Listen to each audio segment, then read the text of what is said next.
اور بہت سارے مقامات پر جانے کی جو ہے وہ یوں ترکیب بنی.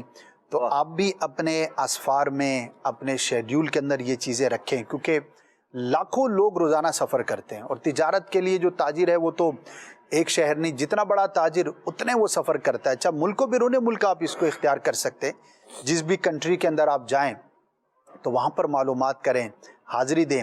اچھا خالی حاضری نہ دیں، حاضری دینے کی برکات اپنی جگہ پہ، ان بزرگ کی ہسٹری کو بھی پڑھیں، اسٹڈی کریں. عموماً اس طرح جو مزارات پر آپ جاتے ہیں تو وہاں پر ان کی سیرت سے متعلق کچھ نہ کچھ جو ہے وہ رسائل مل جاتے ہیں، رکھے ہوتے ہیں، یا کم از کم مختصر سیرت تو عموماً اکثر مزارات پر کہوں تو لکھی ہوئی ہوتی ہے، تاریخ پیدائش، کہاں سے تھے، کہاں علم حاصل کیا، آپ کے شیخ کون ہوئے، آپ کے مشہور شاگرد کون ہوئے، وغیرہ وغیرہ.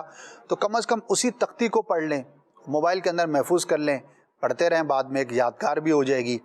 تو انشاءاللہ اس سے جو ہے نا، یہ یوں سمجھے کہ ایک ہابی آپ اپنی بنا سکتے ہیں. اس سے آپ کو انشاءاللہ بہت زیادہ لطف آئے گا، اور اللہ پاک کی جو رحمتیں ہیں، برکتیں ہیں، اپنے محبوب بندوں کے صدقے مخلوق پر بکثرت ہوا کرتی ہیں. تو یہ ایک کانسیپٹ ہے، اگر ہماری زندگی میں ہوگا تو انشاءاللہ ہمیں بہت کچھ سیکھنے کا موقع ملے گا. میں ایک مرتبہ ایک ملک میں تھا، تو وہاں پر کسی ضرورت سے کسی مشہور جگہ پر جانا ہوا، مال تھا، وہاں پہ کچھ خریداری کے لیے جانا ہوا. اچھا وہ مال بہت مشہور تھا، بہت بڑا تھا. تو میں جب واپس آیا تو جو مجھے ڈرائیور لینے آیا ہوا تھا تو کہنے لگا کہ آپ نے وہاں کی کوئی چیز اپنے پاس رکھی ہے؟ میں نے کہا کیا مقصد، میں سمجھا نہیں. کہ لو آپ اتنی بڑی جگہ پر گئے تھے تو وہاں کی کوئی یادگار لے لیتے. تو میں نے کہا بھائی جو مجھے ضرورت تھی وہ تو میں نے لے لیا، یادگار کیا مطلب؟ تو اس نے کہا بھائی یہاں پہ تو جو لوگ آتے ہیں نا، اگر ریسٹورنٹ پہ کھانا کھاتے ہیں تو مینیو کارڈ اپنے پاس رکھتے ہیں کہ گھر جا کر دوستوں کو دکھاؤں گا، دیکھو میں فلاں جگہ پر گیا تھا اور میں کھا کر آیا ہوں. یا ایک اور میرے لیے نئی بات تھی، ہو سکتا ہے ناظرین میں سے کہیں کہ وہ جاتے ہیں اور کوئی بھی ایسی مشہور جگہ ہو تو وہاں کا شاپ کیپر کا کوئی بھی وزٹنگ کارڈ لیتے ہیں. شاپ کیپر عموماً وزٹنگ کارڈ رکھتے ہیں، تو لوگ اس کی اپنی ڈائریاں بناتے ہیں کہ یہ میری یادگار ہے. اپنے بیٹوں کو، پوتوں کو جو ہے نا پھر بڑی عمر میں جا کر دکھاتے ہیں کہ دیکھو میں یہاں گیا تھا، یہ جگہ تھی، اس کا یہ کارڈ ہے، یا کوئی بھی یادگار ہے، کوئی بھی ایسا جو چیز ہو سکتی ہے. تو لوگوں کے شوق ہوتے ہیں.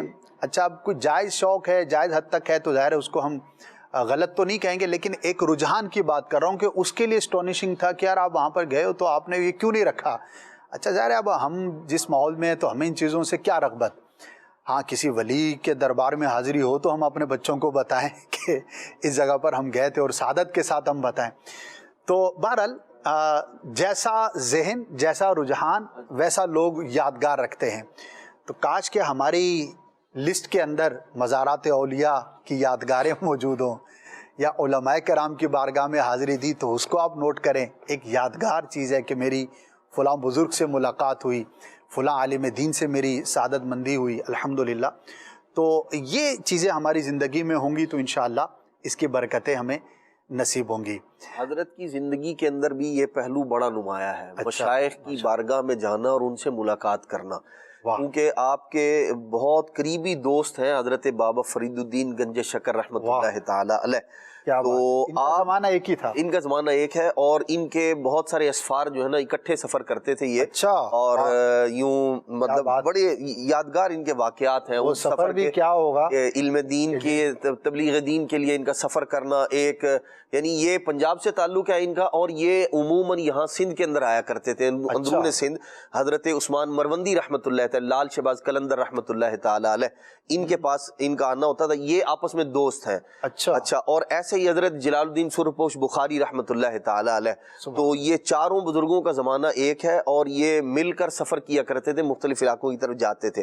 حضرت بابا فرید الدین گنج شکر رحمۃ اللہ تعالی فرماتے کہ میں نے 1380 کبار مشائخ سے ملاقات کا شرف پایا ہے. 1380. ارشاد فرماتے میرے تو 1380 ہیں، اور بہاؤدین زکریا ملتانی نے مجھ سے بڑھ کر مشائخ جو کبار مشائخ ہیں ان سے ملاقات کا شرف پایا ہے. تو یہ یاد بھی رکھتے تھے اور بتاتے بھی تھے آگے کہ بھئی میں نے اتنوں سے ملاقات کی ہے، اور یہ جو میرے دوست ہیں انہوں نے مجھ سے بڑھ کر جو ہے وہ لوگوں سے اتنے بڑے بڑے مشائخ سے ملاقات کی ہے.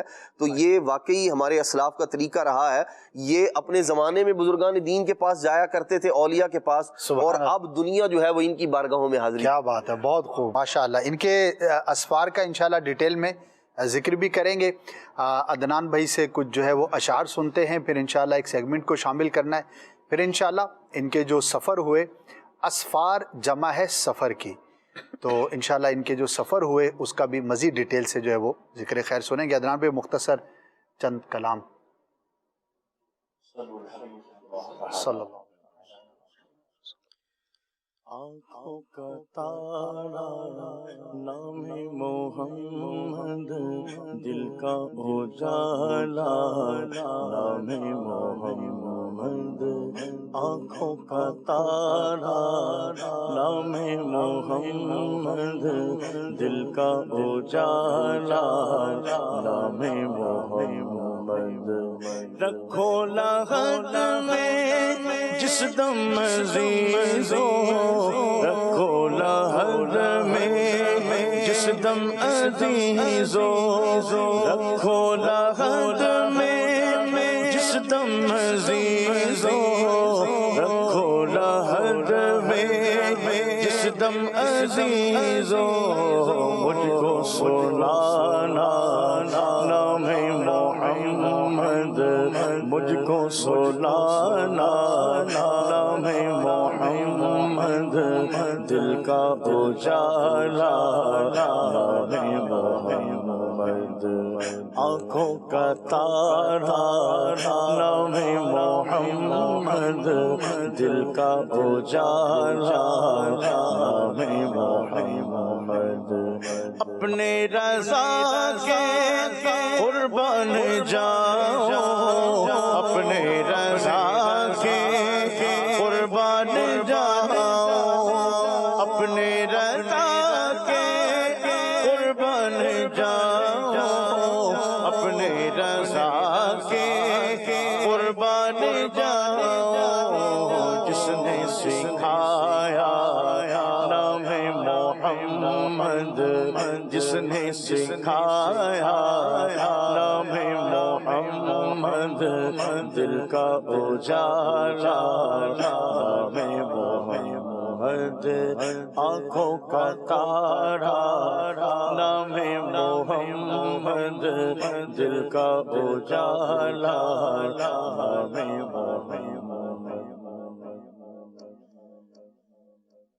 نبی کا لب پر جو ذکر ہے بے مثال آیا، کمال آیا. نبی کا لب پر جو ذکر ہے بے مثال آیا، کمال آیا.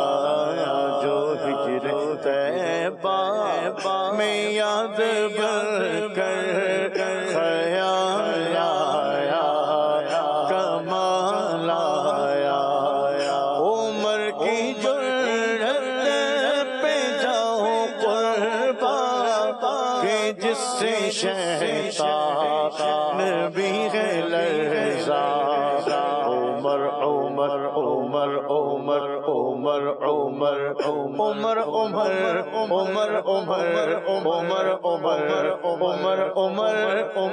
عمر عمر عمر عمر کی جرأت پہ جاؤ قربان، کہ جس سے شیطان بھی ہے لرزا. عمر کے آنے سے کفر پر جو سوال آیا، کمال آیا. ناریوں کا دور تھا،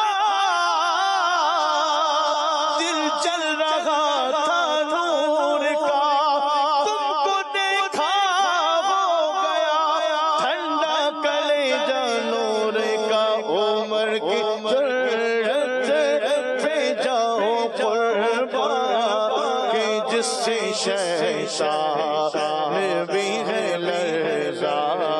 عمر کے آنے سے کفر پر جو سوال آیا، کمال آیا.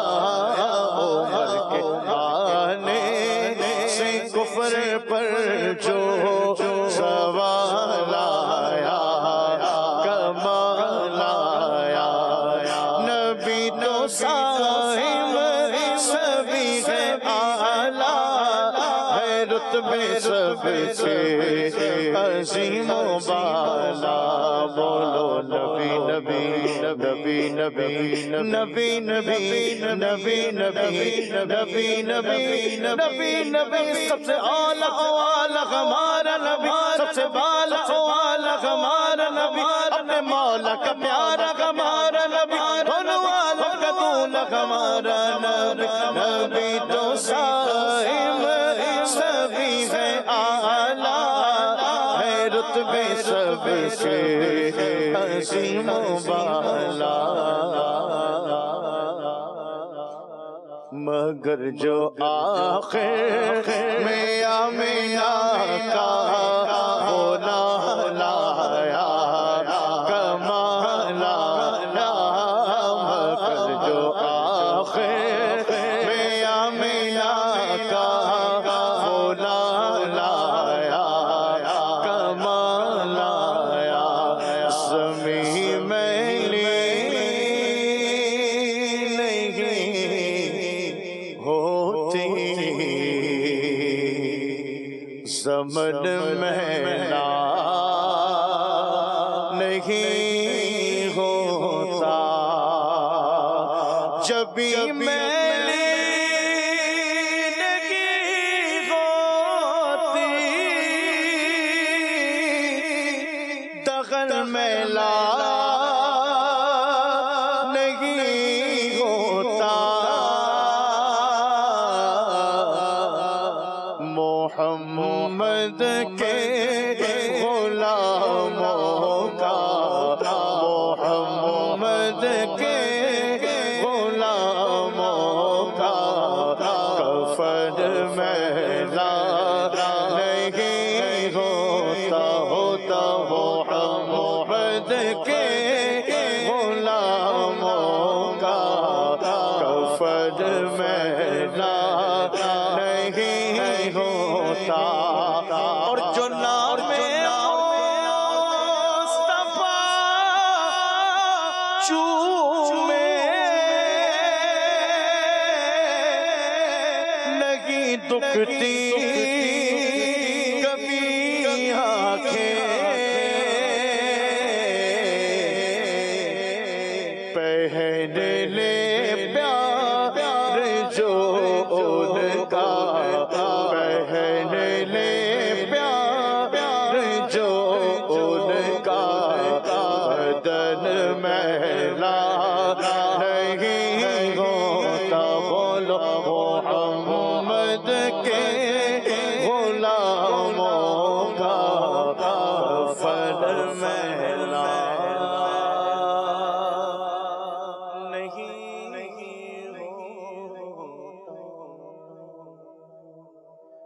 سبحان اللہ ماشاء اللہ. بڑھتے ہیں ایک سیگمنٹ کی جانب، چند منٹ کا ہوگا، پھر انشاءاللہ مزید آپ کی عبادت و ریاضت اور مزید آپ کے جو سفر ہوئے ان سے متعلق کلام کریں گے. آئیے سیگمنٹ دیکھتے ہیں. عاشقان رسول سعادت یار خان، ان کے بیٹے اعظم خان صاحب شہزادہ کا تکیہ، محلہ معماران بریلی، وہاں رہا کرتے تھے. اعظم خان صاحب متبتل اللہ، یعنی اللہ تعالی جل جلالہ کی بارگاہ کی طرف متوجہ رہنے والی شخصیت، اپنے رب کی عبادت اور اپنے رب کی بندگی میں ہمہ تن مصروف رہنے والی شخصیت. اللہ تعالی جل جلالہ نے قرآن پاک میں فرمایا نا وَذْكُرِ اسْمَ رَبِّكَ وَتَبَتَّلْ إِلَيْهِ تَبْتِيلًا، اور اپنے رب کو یاد کرو اور سب سے ٹوٹ کر اسی کے ہو جاؤ. تو یہ وہ عظیم شخصیت جن کا اللہ تعالی جل جلالہ کی طرف رجوع کا انداز یہ مثالی انداز تھا. ساری دنیا سے کنارہ کشی اختیار کرتے ہوئے یہ اپنے رب کی بندگی میں مصروف عمل رہا کرتے. اللہ تعالی جل جلالہ نے ان کے تقوی اور پرہیزگاری کی برکت سے ان کی نسلوں میں علماء پیدا فرمائے، ان کے بیٹے ہیں حافظ کاظم علی خان، حافظ بھی ہیں، عالم دین بھی ہیں، اور اللہ تعالیٰ جل جلالہ کی بارگاہ کی طرف توجہ رکھنے والی شخصیت بھی ہے۔ اللہ تعالیٰ جل جلالہ نے ان کی اولاد میں بھی علم کے فیضان کو عام کیا۔ مولانا رضا علی خان فقہ میں مہارت رکھنے والے، تصوف میں شغف رکھنے والے، اللہ تعالیٰ جل جلالہ کی بارگاہ کی طرف رجوع لانے والے، ان کے بارے میں خاص طور پر یہ بات ذکر کی جاتی ہے کہ ان کی گفتگو میں نبی رحمت صلی اللہ تعالیٰ علیہ وآلہ وسلم کی محبت کی باتیں ہوتی، اور ان کی عادات میں جس مبارک عادت کا تذکرہ بہت زیادہ کیا گیا وہ ہے سلام میں پہل کرنا۔ اللہ تعالیٰ جل جلالہ نے پھر ان کی اولاد میں بھی ایک عالم دین پیدا فرمائے جنہیں رئیس المتکلمین کہا جاتا ہے، علم و عمل کا ایک بہت بڑا شاہکار مولانا نکی علی خان۔ اللہ تعالیٰ جل جلالہ نے علم بھی عطا کیا، عمل کا جذبہ اور عمل کا ذوق بھی عطا کیا، اور خالق کائنات جل جلالہ نے ان کو مسند افتاء بھی عطا فرمائی، یعنی اپنے دور کے بہت بڑے مفتی، بہت ماہر مفتی، یہاں تک کہ بریلی کے دارالافتاء سے نکلنے والا ان کا فتویٰ اور ان کی طرف سے جاری ہونے والی تحریرات یہ پورے ہند میں بڑی عقیدت کی نگاہ سے دیکھی جاتی۔ اللہ تعالیٰ جل جلالہ کا کرم دیکھیے، پھر ان کے بعد نہ یہی نور علم کا سلسلہ ان کی اگلی نسل کی طرف منتقل ہوتا ہے۔ ان کے بیٹے ہیں امام اہل سنت، پروانہ شمع رسالت، مجدد دین و ملت، اعلیٰ حضرت امام احمد رضا خان علیہ رحمت الرحمان۔ آپ نے قرآن پاک کے یہ الفاظ پڑھے ہوں گے، وَكَانَ أَبُوهُمَا صَالِحًا۔ حضرت موسیٰ اور حضرت خضر یہ سفر پر ہیں اور ایک جگہ پر کھانا طلب کیا گیا، علاقے والوں نے کھانا نہیں دیا، ایک دیوار گرنے والی تھی، حضرت خضر نے اس دیوار کو سہارا دیا اور اسے سیدھا کر دیا۔ حضرت موسیٰ علیہ السلام حضرت خضر سے کہتے ہیں کہ آپ جانتے ہیں کہ ہمیں بھوک تھی، کھانے کی طلب تھی، آپ اس کی اجرت لے لیتے اور اجرت لے کر اس سے ہم کچھ کھانے پینے کا انتظام کر لیتے۔ تو جواب میں کہا گیا کان ابوہما صالحا، ان کا باپ نیک آدمی تھا۔ علماء نے ذکر کیا کہ یہ اوپر چلتے چلتے چلتے چلتے 7ویں جگہ پر باپ تھا جس کی نیکی کا تذکرہ کیا گیا۔ تو باپ کی نیکی کا صلہ اولاد کو ملا کرتا ہے۔ اعظم خان صاحب اللہ کے نیک بندے، حافظ کاظم علی اللہ کے نیک بندے، ان کی اولاد میں مولانا رضا علی خان دین کے مبلغ، دین کے داعی، عالم دین، ان کی اولاد میں مفتی اسلام مولانا نکی علی خان، اور ان کی اولاد میں ہے اعلیٰ حضرت امام احمد رضا خان۔ اللہ تعالی جل جلالہ کی ان سب پر رحمتیں ہوں، اور اللہ پاک اپنے نیک بندوں کے صدقے ہم سب پر لطف و کرم کی بارشیں برسائے۔ صلو علی الحبیب صلی اللہ تعالی علی محمد وعلی آلہ وصحبہ وبارک وسلم۔ جناب بڑھتے ہیں اب بہاؤالدین زکریا ملتانی رحمۃ اللہ تعالی علیہ کچھ مزید جو آپ نے سفر اختیار کیے ان کا ذکر خیر سنتے ہیں۔ جی حضرت بہاؤالدین زکریا ملتانی رحمۃ اللہ تعالی نہ صرف خود آپ نے تبلیغ دین کے لیے خوب سفر کیے مختلف علاقوں میں، بلکہ آپ کا جو ایک باقاعدہ نظام تھا جامعہ کا، اس کے اندر بھی یہ تھا پڑھ کر اور پھر جو طلبہ فارغ ہوتے تھے ان کے ذریعے بھی تبلیغ دین کو عام کرنا، لوگوں تک دین کا پیغام پہنچا، اور اس کا باقاعدہ منظم نظام تھا۔ اور وہ ایسا نظام تھا، یعنی آپ کو ایک فکر لاحق تھی کہ لوگوں تک اسلام پہنچے، لوگ مسلمان ہو، دین کی تعلیم عام ہو۔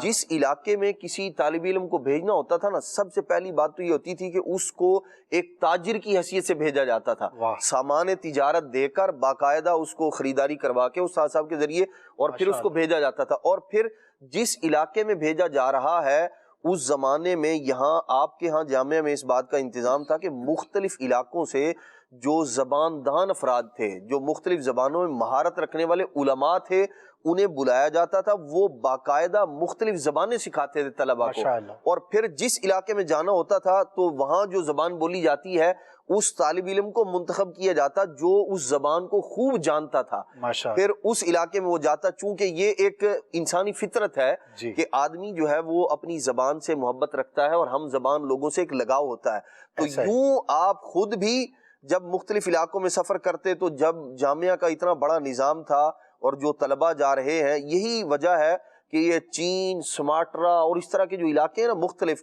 وہاں یعنی ایسے علاقوں میں بھی آپ نے اس زمانے میں طلباء کو بھیجا جو وہاں جا کے، اور پھر ایک تربیت ہوتی تھی کہ آپ نے جا کے وہاں پہلے اپنی نیک نامی، لوگ اخلاق اور کردار کے گرویدہ ہو جائیں کہ بھئی یہ بندہ واقعی جو ہے نا وہ ایک نارمل انسان نہیں جو ہے وہ، جی، تو اور جب لوگ متاثر ہونا شروع ہوں ایک مقام اور مرتبہ اور بات مانی جانے لگے، اب آپ دین کا پیغام دیں انہیں کہ ہم ایک خدا کے ماننے والے ہیں اور لوگوں کو دین کی طرف بلائیں، اور یہ نبی پاک صلی اللہ تعالیٰ علیہ وسلم کی وہ جو 40 سالہ مبارک زندگی ہے ابتدا کی، کہ اپنے کردار کے ذریعے لوگوں کو اپنا گرویدہ کیا ہے، لوگوں کو بتایا ہے کہ اسلام کا اور نبی پاک علیہ السلام کی جو مبارک تعلیمات ہیں وہ یہ ہیں۔ تو ہمیں حضرت بہاؤالدین زکریا ملتانی رحمۃ اللہ علیہ کی سیرت میں بھی یہ ملتا ہے۔ آپ خود جب بخارا کا آپ نے سفر کیا، اور جن دنوں یہ آپ کا زمانہ طالب علمی تھا، اچھا، تو اس وقت اخلاق اور کردار اس قدر ستھرا تھا کہ لوگ آپ کو اس زمانے میں زمانہ طالب علمی میں بہاؤالدین فرشتہ کے نام سے یاد کرتے ہیں، یہ بہاؤالدین وہ ہے جو فرشتہ صفت آدمی ہے، تو یوں آپ کا ایک لقب اس زمانے میں تھا۔ یہ بھی اسفار کے اندر، یعنی اپنے گھر والے، اپنے علاقے کے لوگ تعریف کریں، یہ بھی بہت بڑی بات ہے، لیکن کسی علاقے میں آپ جاتے ہیں وہاں کے لوگ یوں متاثر ہوں، اور پھر ان کا مقصد کیا ہوتا تھا؟ لوگوں کو دین سے جوڑنا، لوگوں کو اسلام کی تعلیمات سے روشناس کرانا۔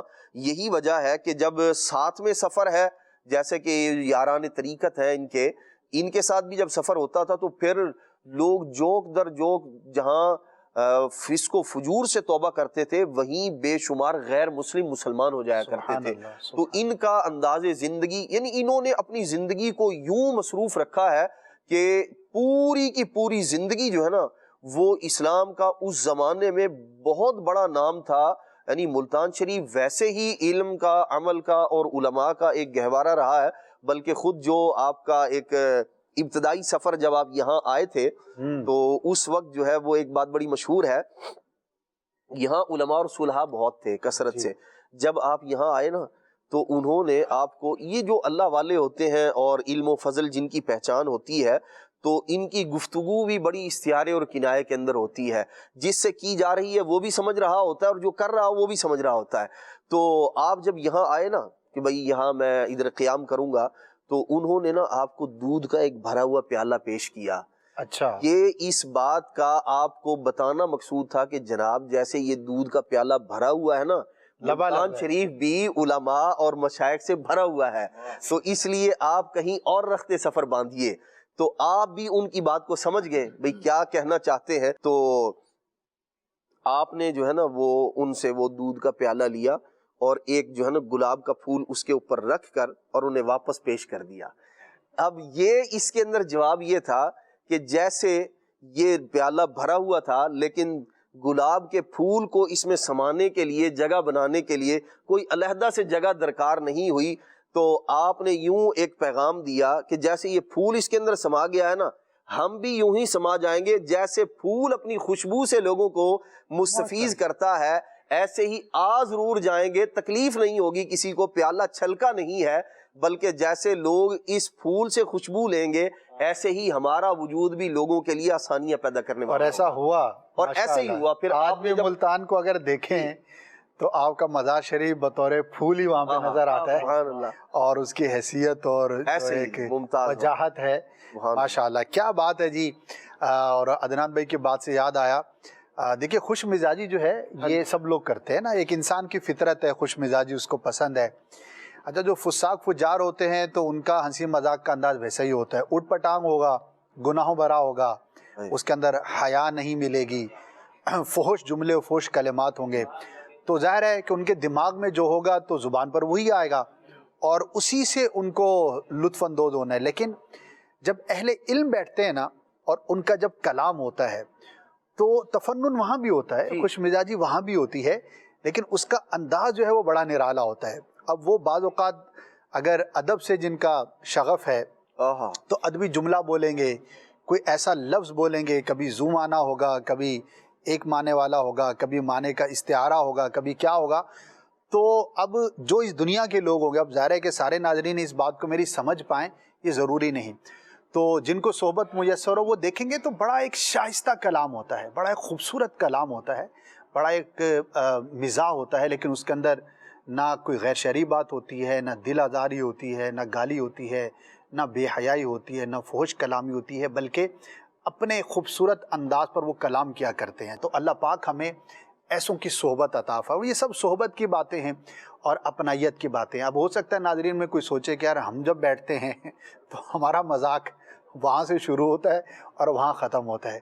تو جناب یہ خوبصورت الفاظ اور یہ بہترین جملے اور یہ محاورات کا استعمال اور خوبصورت استعارے یہ آپ کو تب ملیں گے جب ایسے لوگوں میں آپ کا اٹھنا بیٹھنا ہوگا, آپ کی صحبت ایسی ہوگی, اہل علم کے ساتھ آپ کا شغف ہوگا. مسئلہ یہ ہے کہ ہماری زندگی میں ایسے لوگ ہیں ہی نہیں. اچھا ہمارے علاقے میں ضرور ہوں گے لیکن ہماری زندگی میں نہیں ہے, کیونکہ ہم نے کبھی ڈھونڈا نہیں. ورنہ میں آپ کو بڑی گارنٹی سے کہہ سکتا ہوں کہ آپ کے اطراف میں اہل علم بھی موجود ہوں گے, نیک لوگ بھی موجود ہوں گے. ہر طرح کا شخص ہر علاقے میں کم و بیش موجود ہوتا ہے, کہیں زیادہ کہیں کم, لیکن بہرحال. لیکن سوال یہ ہے کہ آپ نے ڈھونڈا کب ہے, آپ نے کب تلاش کیا ہے. ڈھونڈیے, تلاش کیجئے. دعوت اسلامی کے ماحول میں بڑی آسانی سے مل جائیں گے. یہ ایک ایسی جگہ ہے کہ جہاں پر اچھے لوگوں کا ملنا بہت آسان ہے, کیونکہ ایک تحریک ہے, ایک تنظیم ہے, ایک ماحول ہے جس میں لوگ آتے ہیں اور اسی نیت سے آتے ہیں. فیضان مدینہ آپ چلے جائیں, مدنی قافلوں کے سفر اختیار کریں. اگر آپ بہت خوش قسمت ہیں اور آپ قسمت کے معراج پر ہیں تو جامع المدینہ میں چلے جائیں, تو وہاں کا ماحول دیکھیں. ہم نے الحمدللہ اس ماحول کو بڑا قریب سے دیکھا, بلکہ اس ماحول میں ایک وقت گزارا, تو ایسے ماحول کو ہم نے دیکھا. تو جہاں پر علم کی باتیں ہوں, قرآن و حدیث کی باتیں ہوں, تو ان کے مکالمے بھی ایسا ہو. اب طلباء جو ہوتے ہیں, دینی طلباء, ان کا آپس میں جب بھی کوئی مقابلہ ہوتا ہے, مکالمہ ہوتا ہے, تو وہ یہ تھوڑی ہوتا ہے کہ فلاں فلم کی سٹوری سناؤ ہیں, یا معاذ اللہ فلاں جو کلام ہے اس پر گفتگو ہوگی. وہ ان کا مقابلہ بھی یہی ہوتا ہے کہ بھئی قافیہ کی یہ جو عبارت ہے, چلو بتاؤ بھائی اس کے اندر جو ہے وہ کیا چیزیں ہیں, یا کسی اور فن پر بات ہوگی. ان کا کلام بھی یہی ہوگا, کیونکہ ان کا ماحول یہی ہے, اٹھنا بیٹھنا یہی ہے.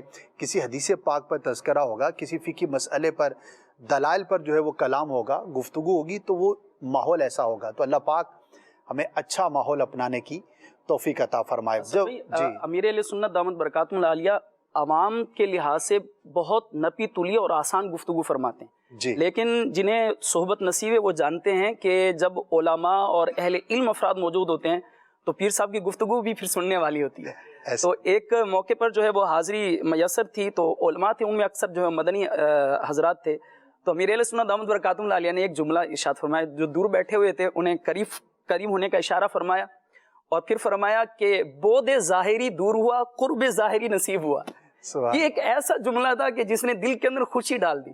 تو ایک ماحول بنانے کے لیے جب ایک ایسا جملہ بولا جاتا ہے کہ اہل علم اس کو سمجھ بھی لیتے ہیں اور ان کے دل کے اندر خوشی بھی داخل ہو جاتی ہے, لوگوں کی عقلوں کے مطابق. لوگوں کی عقلوں کے مطابق ساری رات امیر سنت کی بارگاہ میں لوگ حاضر رہتے ہیں, اور واقعتاً حقیقتاً پتہ نہیں لگتا کہ رات کب گزری. اتنی خوش مزاجی اور اتنا ماشاءاللہ خوبصورت ایک ماحول رہتا ہے. ورنہ عموماً آپ کسی کے ساتھ بیٹھیں تو آدھا پونا گھنٹہ گزرنے کے بعد بوریت ہوتی ہے, لیکن ایک بار نہیں کئی بار سعادتیں ملی. اللہ پاک ان سعادتوں کو جو ہے وہ دوام بخشے. تو 2 گھنٹے 4 گھنٹے 6 گھنٹے عشاء سے بیٹھے, فجر ہو گئی اور بیٹھے ہیں اسلامی بھائی, بیٹھے ہیں, کلام ہو رہا ہے, گفتگو ہو رہی ہے, اور اس میں فضول بھی نہیں ہے, ناجائز کا تو تصور بھی نہیں ہے, اور ماشاءاللہ اس کے ساتھ خوش طبعی بھی ہے. ایک دفعہ کچھ دیہات کے لوگ حاضر تھے, تو ایک شخص نے جو ہے وہ کہا کہ امیر سنت کے لیے کچھ تحفہ لے کر آیا تھا. کہنے لگا کہ حضور میں اتنی دور سے تشریف لایا ہوں آپ کو یہ تحفہ عطا کرنے کے لیے. اچھا, اب وہ دیہاتی شخص تھا, اللہ اکبر۔ تو اب وہ اس نے یہ الفاظ تو سنے ہوں گے، خوبصورت الفاظ، اب وہ پیر صاحب کی بارگاہ میں حاضر ہو رہا ہے، تو اب اس نے بیچارہ پتہ نہیں شاید پہلی دفعہ حاضری ہوگی، وہ چلا ہوگا تو سوچا ہوگا کہ میں یہ پیش کروں گا، عطر تھا یا پتہ نہیں تسبیح تھی، میں بھول رہا ہوں، لیکن کوئی چیز تھی۔ تو اب وہ اپنے اس کے علم کے اندر جتنے خوبصورت الفاظ تھے وہ سارے اس نے جمع کیے اور ان کا استعمال کیا۔ تو اگرچہ وہ رونگ نمبر لگ گیا، یہ الفاظ جو ہے وہ بڑوں کی بارگاہ میں نہیں کہے جاتے، لیکن اتنا خوبصورت ماحول بنا۔ اچھا امیر علیہ سنت بھی مسکرائے نا، سمجھ گئے کہ یہ جو الفاظ استعمال کر رہا ہے دیوانہ ہے، تو آپ نے پھر اس کو دہرایا اور فرمایا اچھا ماشاءاللہ آپ وہاں سے تشریف لائیں اور مجھے عطا فرما رہے ہیں، جی عطا کیجئے۔ تو اب جو دیگر افراد تھے وہ سمجھ رہے تھے کہ یہ کیا مسٹیک ہو رہی ہے۔ بہرحال بڑی مسکراہٹوں کا تبادلہ ہوا وہاں پر اور کافی دیر تک جو ہے وہ خوش مزاجی رہی۔ تو بہرحال اچھے ماحول میں اچھا کلام، اچھی گفتگو اور خوبصورت باتیں ہوتی ہیں۔ اللہ پاک ہمیں اچھے ماحول کی برکتیں حاصل کرنے کی توفیق عطا فرمائے۔ ابراہیم بھائی، آپ کے کچھ اقوال کا تذکرہ ہو، جو بڑے ہوتے ہیں، جو اہل علم ہوتے ہیں، ان کی بڑی باتیں ہوتی ہیں۔ بعض اوقات ایک جملے میں، ایک مختصر سے کلام میں وہ اتنا کچھ کہہ جاتے ہیں کہ شاید ہم اپنی زندگیوں میں اتنا حاصل نہ کر سکیں۔ تو یہ بڑے اقوال زرعی ہوتے ہیں اور سننے کے، عمل کرنے کے لائق ہوتے ہیں۔ جی کچھ آپ کے اقوال۔ جی انشاءاللہ سبھی میں صرف 3 اقوال آپ کے انشاءاللہ شامل کروں گا۔ جی ویسے تو آپ کے بے شمار اقوال جو ہے المدینۃ العلمیہ نے جو ہے آپ کی سیرت پر پوری کتاب جو ہے وہ مکتبۃ المدینہ سے شائع کی ہے ماشاءاللہ، اور ہمارے ناظرین جو ہے وہ کتاب پڑھیں اور آپ کی سیرت کے بڑے انمول واقعات اس کے اندر موجود ہیں۔ تو 3 اقوال انشاءاللہ میں پیش کروں گا۔ آپ رحمۃ اللہ تعالی علیہ اپنے مریدین کو جو ہے وہ رزق حلال پر خاص طور پر تنبیہ فرمایا کرتے تھے کہ ہر حال میں رزق حلال ہی کھانا ہے اور اپنے بچوں کو کھلانا ہے۔ آپ رحمۃ اللہ تعالی فرمایا کرتے تھے کہ حرام کام بدکاری سے ہی نہیں بلکہ حرام مال کی وجہ سے بھی پیدا ہوتے ہیں۔ استغفر اللہ۔ تو اس وجہ سے آپ رحمۃ اللہ تعالی علیہ نے اس بات پر خصوصی طور پر اپنے مریدین کو، متعلقین کو تنبیہ فرمائی تھی کہ حرام مال سے ہر صورت میں بچنا ہے۔ اللہ تبارک و تعالی ہمیں بھی اس پر عمل کی توفیق عطا فرمائے اور حرام مال سے میں بچنے کی توفیق عطا فرمائے۔ ایک اور آپ کا قول مبارک جو میرے سامنے ہے، فرماتے ہیں کہ مجھے جو کچھ بھی حاصل ہوا ہے وہ نماز سے حاصل ہوا ہے۔ اللہ اللہ، کیا بات ہے، کتنا بڑا آپ کا، یعنی اتنے بڑے مرتبے کے ولی ہیں۔ سبحان اللہ۔ فرماتے ہیں مجھے جو کچھ بھی حاصل ہوا ہے وہ نماز سے حاصل ہوا ہے۔ یہی فرمان امیر اہل سنت دامت برکاتہ العالیہ کی زبانی، آپ تھوڑے سے الفاظ کو جو ہے وہ تبدیلی کے ساتھ، امیر اہل سنت دامت برکاتہ العالیہ فرماتے ہیں کہ ایک مرد کے لیے سب سے بڑا وظیفہ با جماعت نماز ہے۔ سبحان اللہ۔ با جماعت نماز سے بڑھ کر کوئی اور وظیفہ نہیں ہے۔ لوگ جو ہے وہ مال میں برکت کے لیے، شہرت کے لیے، نہ جانے کیا کچھ حاصل کرنے کے لیے وظیفے پڑھتے ہیں۔ وہ وظیفے اپنی جگہ پڑھنا باعث برکت، لیکن سب سے بڑا وظیفہ ایک مرد کے لیے کیا ہے کہ نماز، اور وہ بھی با جماعت پڑھے۔ امیر اہل سنت فرماتے ہیں کہ اس سے بڑا وظیفہ اور کوئی نہیں ہے۔ تو نماز با جماعت کی پابندیاں فرماتے ہیں کہ مجھے جو کچھ حاصل ہوا وہ نماز کی برکت سے حاصل ہوا۔ ایک آپ کا فرمان ہے، فرماتے ہیں کہ کم کھانے میں جسم کی سلامتی ہے، کم کھانے میں جسم کی سلامتی ہے، گناہ چھوڑنے میں روح کی سلامتی ہے، اور نبی پاک صلی اللہ تعالی علیہ وسلم پر درود پاک پڑھنے میں ایمان کی سلامتی ہے۔ سبحان اللہ، سبحان اللہ۔ کتنا خوبصورت فرمان ہے کیا بات، کہ کم کھانے میں جسم کی سلامتی، گناہ چھوڑنے میں روح کی سلامتی، اور درود پاک کی کثرت کرنے میں ایمان کی سلامتی ہے۔ اللہ تبارک و تعالی جل وعلا ہم سب کے ایمان کی بھی حفاظت۔ آمین آمین، اور ان باتوں پر عمل کرنے کی توفیق عطا فرمائے۔ نماز کا تذکرہ ہوا تو کوشش کریں کہ نماز تو قضا نہ ہو، اور یہ ایمان لانے کے بعد جو سب سے پہلا تقاضا ہے ہم سے اللہ پاک کی جانب سے وہ نماز کا ہے۔ تو آج جمعہ کے دن ہے، ماشاءاللہ جمعہ کی نماز تو ایک بڑی تعداد پڑھتی ہے، کچھ بد نصیب اس میں بھی کوتاہی کا شکار ہوتے ہیں، لیکن عمومی طور پر جمعہ کی نماز ماشاءاللہ پڑھی جاتی ہے۔ لیکن صرف جمعہ نہیں پڑھنا، روزانہ کی 5 نمازیں جو فرض ہیں وہ تو پڑھنی ہے۔ تو آج کی برکت سے، ان کے تذکرے سے نماز کی بھی جو ہے وہ عادت بنائیں۔ عدنان بھائی، کچھ ان کی عبادات کا بھی ذکر خیر ہو جائے۔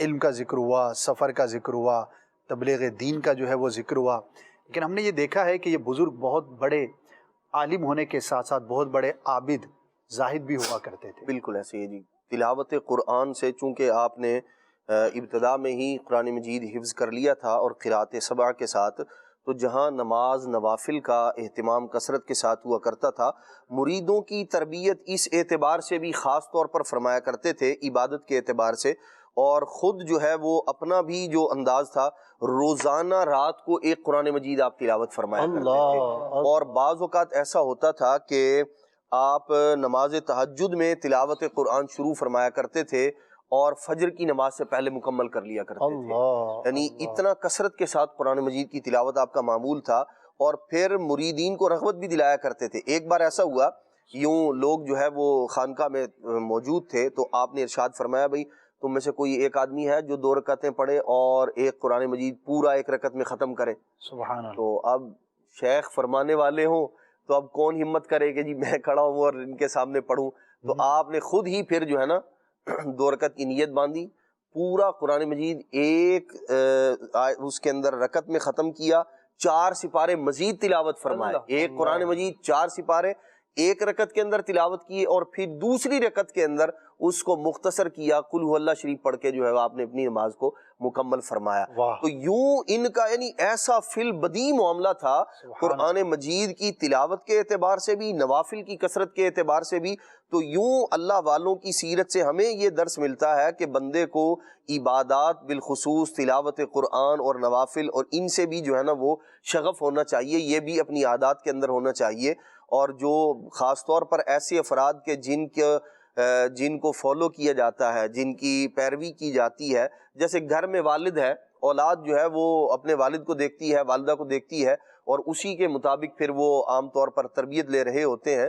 تو والدین کو چاہیے کہ اپنے گھر کے اندر تلاوت قرآن کا معمول بنائیں، نوافل پڑھنے کا معمول بنائیں، تاکہ آپ کی اولاد ایک اچھا اثر لے آپ سے۔ ماشاءاللہ۔ اور جو حفاظ ہیں وہ صرف رمضان کے حافظ نہ ہوں بلکہ سارا سال کے حافظ ہوں، یعنی کہ ایک تعداد ہے جو فقط رمضان کے قریب آنے پر دہراتی ہے، تلاوت کرتی ہے، آگے بڑھتی ہے، لیکن سارا سال ہی تلاوت ہو تو کیا بات ہے۔ اچھا، ضروری نہیں کہ پورے قرآن کا حافظ ہے تو وہی حافظ ہے، اب ایک پارے کے حافظ بھی ہو سکتے ہیں۔ عمومی اعتبار سے تو لفظ حافظ اسی پر کہا جاتا ہے جو پورے قرآن کا ہو، لیکن اگر آپ ایک پارے کے حافظ ہیں تو کیا وہ پڑھتے ہیں؟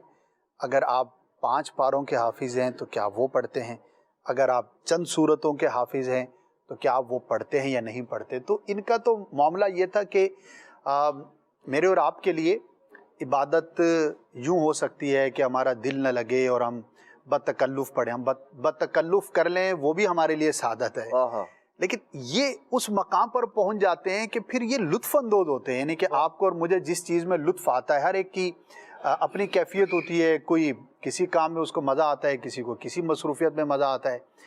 یہ وہ تھے کہ انہوں نے اپنے نفس کو ایسا مغلوب کیا ہوا تھا اور اپنی روح کو ایسا جلا بخش دی تھی کہ ان کو عبادات لطف دیتی تھی، مزہ آتا تھا ان کو، یعنی قرآن پڑھ رہے ہیں تو اس سے لطف اندوز ہو رہے ہیں، نماز پڑھ رہے ہیں تو اس کے اندر مزہ آ رہا ہے، اگر ذکر و اذکار کر رہے ہیں تو وہ دل سے کر رہے ہیں، روح ان کی جو ہے اس سے خوش ہو رہی ہے اور تازگی جو ہے ان کے مزاج پر جو ہے وہ طاری ہو رہی ہے۔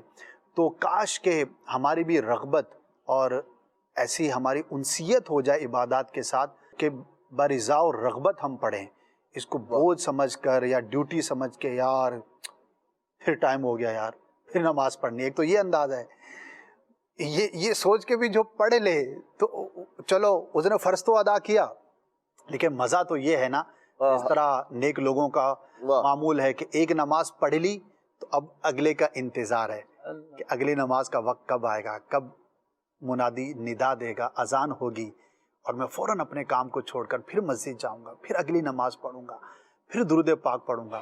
تو اللہ کرے کہ ہمیں ان اولیاء کا صدقہ نصیب ہو جائے۔ لیکن امام غزالی نے یہ لکھا ہے ایک جگہ نہیں کئی جگہ پر کہ اگر برضا و رغبت یعنی کہ دلچسپی کے ساتھ اگر آپ عبادات کی طرف راغب نہیں بھی ہیں تب بھی چھوڑنا نہیں چاہیے۔ شیطان کہے گا کہ یار چھوڑو یار، مزہ تو آ نہیں رہا یار، کیا کریں، نہیں، اب بتکلف کرتے رہیں اس امید پر کہ رب عز و جل کی رحمت شامل حال رہی تو کبھی ہمیں بھی ان عبادات کا لطف جو ہے وہ محسوس ہونا شروع ہو جائے گا۔ سلسلے کا وقت جو ہے وہ اختتام کو پہنچا۔ آپ کی سیرت کے کئی پہلو ایسے ہیں کہ جو تشنا رہ گئے، چلیے کبھی پھر انشاءاللہ ذکر خیر ہوا تو موقع ہوا تو انشاءاللہ ذکر کریں گے۔ اب صلاۃ و سلام پڑھتے ہیں اور اپنے سلسلے کو اختتام کی طرف لے جاتے ہیں۔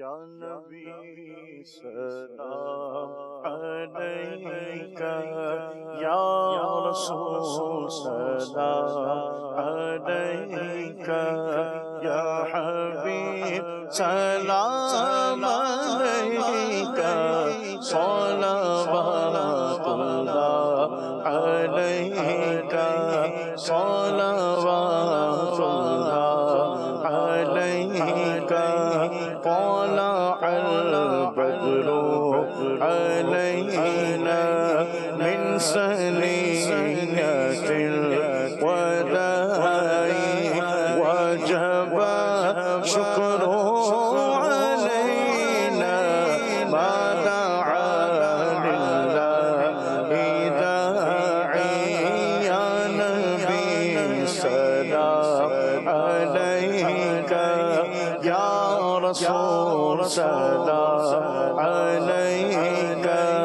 يا حبيب سلام عليك صلوات